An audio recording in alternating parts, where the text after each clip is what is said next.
If you'd like to see more of our videos, please subscribe to our channel on YouTube or follow us here on Instagram. Good morning, traders. Welcome to today's market review. This is Fred Razak at CMtrading. Today is February 10th, 2020, and today is Monday morning, so no major economic events scheduled for today.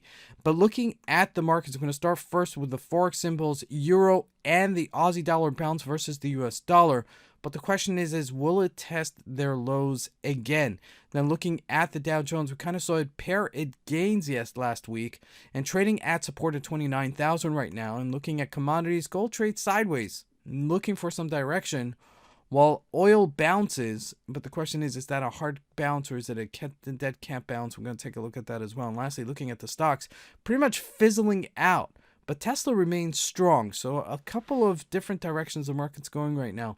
But let's take a look at the markets and see what we can expect from today's trading. So we're jumping first into the Euro USD at a 4-hour chart. You can see right there, and this is our breach of support last week at 109.97, and we breached all the way down to 109.30-ish level, and then bouncing to this level. Now this is not much of a bounce. A 20 pip bounce is not much of a bounce after you've gone 150 pips. So with that said, definitely going to look to see if it does test this again, and if it does with some momentum, maybe it'll break further down. Okay, so that's the word on the street on the euro. Now looking at the GBP USD, back down to its bottom, okay, which is showing tremendous amount of weakness here versus the USD.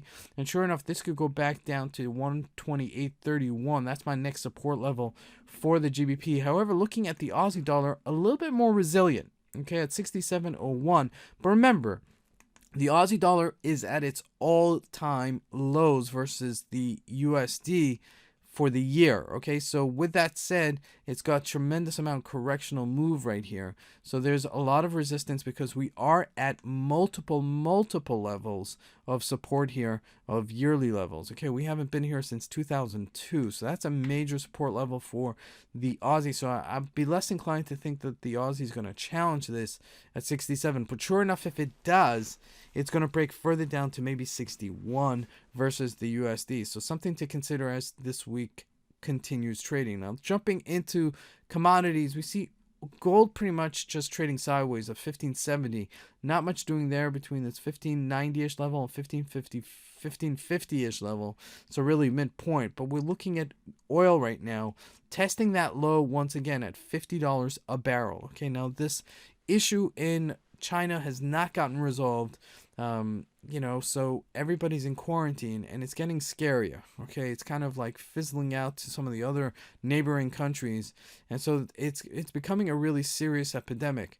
And with that said, the travel is going to be less, and as such, it's going to affect the price of oil in the midterm and in the interim right now. Okay, so it's going to affect in a month from now and 2 months from now, but it's also affecting the price of oil right now. So really important to understand that. Now jumping into the Dow Jones, we're trading at 29,007. We bounced off of this 29,000-ish area after selling off hard from last week of 29,400-ish level. But okay, this is still really very strong. Okay, the stocks are fizzled out. Okay, but it could be just we're going to take a little bit of a break for now. Okay, until we have some sort of confirmation move. Now in the RSI, we're trading right at the midpoint of that, as you can see. So nothing really to write home about, as this is not either overbought or oversold. So it's really not a decent entry level at this area. Okay, so looking at the Nasdaq, also tapering off just a little bit stronger than the Dow, obviously.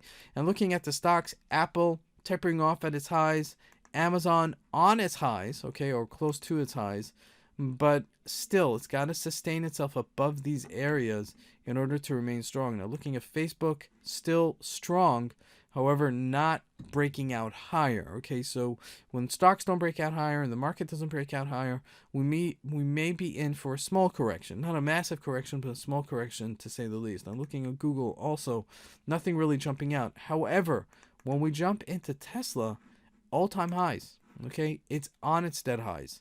After taking a little bit of a break last week, it continues pairing higher.